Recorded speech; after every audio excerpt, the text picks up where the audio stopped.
አብርሽ ግን ማለት ነው እንዴት ነው ግን የምትናገረው? እኔ ስዝናና ፈታ ስል ደስተኛ ሲሆን ቀናሽ አይደል? ትችሻለሁ እኮ እናንተ አነጋገሩ እግዚአብሔርን ነው ምላችሁ። ወይን አብርሽ በጣም ነው የተበላሸው። የእውነቴን ነው ምላችሁ። ዛሬ አንዳንድም ያው ኮሜንቶችም እያየው ነበር። ሩታ ንብረት ፈልገሽ ነው እያላችሁ ነበረ።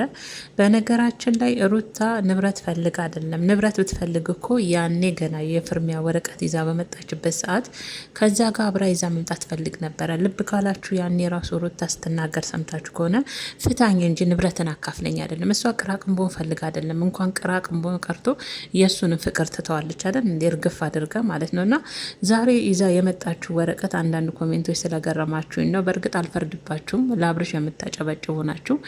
ግን ዛሬ እሷ ይዛ የመጣችሁ ወረቀት ንብረት ቢልም ለንብረት ክፍፍል ቢልም ይሄ ወደ ህግ ሄዳ ከህግ ቦታ ይዛ የመጣችሁ ወረቀት ከሆነ ግዴታ ሊኖረው ይገባል። ስለ ልጅም ያመለክታል። እሱ ግን አንብበው ብላ ሲያነበው ስለ ልጁ ሳይሆን ከላይ ያለውን ብቻ። ምክንያቱም የተመልካችን እንትን ለመሳም ማለት ነው። ሩታ ንብረት ፈልጋ ባለፈ ንብረት አልፈልግም አላለችም እንዴ? አሁን ለንብረት ክፍፍል ወረቀት ይዛ ሄደች ተብሎ አጀንዳ ለማስቀየር የእሱን አጀንዳ ለማስቀየር የሄደበት መንገድ በጣም ነው የገረመኝ። የእውነቴን ነው ምላችሁ። ነግረዋለች ከአንዴም ስንቴ ምን ያንተን ቅራቅንቦ አልፈልግም፣ ግን ህግ ስለጻፈውና ከህግ ቦታ የመጣ ወረቀት ስለሆነ ነው። ከታችም ወርደህ አንብበው ዋናውን ከሱ ስትል፣ እሱ ግን ለቪዲዮ ሲያንጨረጭር የነበረው ሩታ ንብረት ፈልጋ እንደመጣች ነበረ ሲናገር ካያችሁት ማለት ነው። ይሄ ምንድነው? የተመልካችን እንትን ለማስቀየር ሀሳብ ለማስቀየር ማለት ነው። አየሽ፣ ንብረት ፈልገሽ ነው የመጣሽው። ንብረቱን እኮ በፊትም እዚህ ጋር ህግ ቦታ የሚያስኬድ ነገር አይደለም። ውሰጂ ብይሻለሁ እኮ የፈለግሽው መውሰድ ትችያለሽ። ወረቀት የሚያስመጣ ነገር የሚያስፈርም ነገር አይደለም። ይህ ምንድን ነው? የተመልካችን እንትን ለማሳብና ሀሳብ ለማስቀየር እንጂ ሩታ ለምን እንደፈለገችው ለምን ፈርም እንደምትለው ሳይገባው ቀርቶ አይደለም። ቤተሰቦች፣ በነገራችን ላይ አብርሽ ማለት ወን ፈቶ አልፈታትም፣ ወን ወደ ትዳሩ ተሰብስቦ አልተሰበሰበም። እኔን ከሄርሜላ ጋር አንዳንድ ቪዲዮዎች ስታይ እኔ ኮትችሻለሁ፣ እኔ ዘና ፈታስን፣ እኔ ስዝናና ስደሰት ቀናሽ፣ ልክ የቀናች አስመስሎ ማለት ነው። እሷ ምትለው ፍታኝ፣ እሱ ስለ ቀናት ነው የሚያወራው። እቺ ልጅ ብትቀና ፍታኝ ትለዋለች እንዴ? ስንት ጊዜ ፍታኝ እያለች ካለች ጀምሮ ያኔ ለምን እንትን አላልሽም? ፈርሜልሻለሁ፣ ትቀኛለሽ፣ ቅናት ቀናሽ ከኔና ሄርሜላንም ጨመረ። ዛሬ አነሳት እኮ ስሟን ማለት ነው። እና በነገራችን ላይ እዚህ ጋር ሩታ ንብረት ፈልጋ ነው ምናምን የምትሉ ሰዎች በፍጹም አይደለም። ሩታ አላማዋ እሷ የሱ ቅራቅንቦ አይደለም። ብትፈልግ እኮ ያኔም እኮ እንት ስትል ተናግራለች። የፈለግሽውን ሰጂ ይላል። ይሄ የህግ ጉዳይ ነው። ወደ ህግ ሄዳችሁ ፍች ስታደርጉ ግዴታ ወረቀቱ ላይ ይገኛል። ንብረት ክፍፍል ማለት ነው። ሳትፈለገችም አልፈለገችም ሩታ ግዴታ ነው። ስለ ልጁ ስለ ንብረቱ ህግ ይጠቅሳል ማለት ነው እንጂ እሷ ስለፈለገች የሱን ቅራቅንቦ ስለፈለገች አይደለም። እንኳን የቅራቅንቦን ቀርቶ የሱንስ ፍቅር ትታለን እንዴ ሩታ ጀግናዋ ማለት ነው።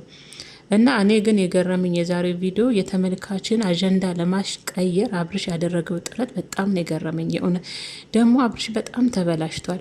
በጣም ከምላችሁ እውነት ንግግሩ ሁሉ ነገሩ ተቀይሮ ማለት ነው። ደህና ሰው ሲበላሽ ቅራር የለውም ይላሉ እናቶቻችን። እና በጣም ነው አብርሽ የተበላሸው ከንግግሩ ጀምሮ ማለት ነው። ልክ ሩታ የቀናች ይመስል እሱ ዘና ፈታሲ ሲደሰት እሷን ቅናት ያንጨረጨራት ይመስል ትችሻለሁ እኮ አይነት ነገር ብትተዋትማ ፈርመት ሰጥ ነበረ። እንዲያትንዛዛም ነበረ። ቂጥ እስከሚቃጠል እንደምትወዳት እኮ እናውቃለን። ግን እየርክበት ያለ መንገድ ልክ ስላልሆነ ፍታኝ፣ እኔ ለቤተሰቦች ያስፈልጋለሁ፣ በዙሪያ ላሉ ጓደኞች ያስፈልጋለሁ። የኔ ጤንነት የኔ ደስታ ያስጨንቃቸዋል። ቤተሰቦቼን ጓደኞቼን በዙሪያ ያሉትን ሰዎች ማስጨነቅ አልፈልግም።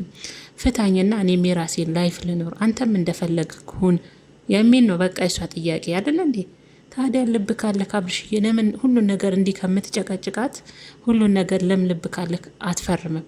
ሁሉንም ነገር ማለት አችልም። እንደ ሩታ አይነት ሚስት እንደማታገኝ ደግሞ ልቦና በደንብ አድርጎ ያውቃል። ዘልዛላ የእውነት አብርሽ በጣም ባለጌ ሆኗል። እግዚአብሔርን ነው የምላችሁ ቤተሰቦች። ደግሞ ከዚህ በኋላ እንደዚህ አይነት ነገር ስልኬ ላይ አትደውይ። ስንት ቀን እየደወሽ አውቆ ለተመልካች ልክ እሷ እየደወለች አብርሽን እያስቸገረችው አይነት ይመስል ነገር ማለት ነው።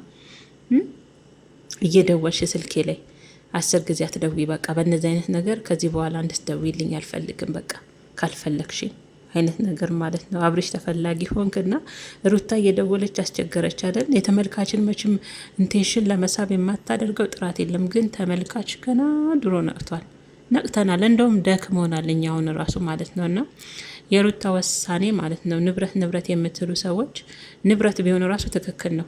አብርሽ ከማጋ ያፈራው ንብረት ነው፣ ከእሷ ጋር አይደለ እንዴ? የብቻውን ንብረት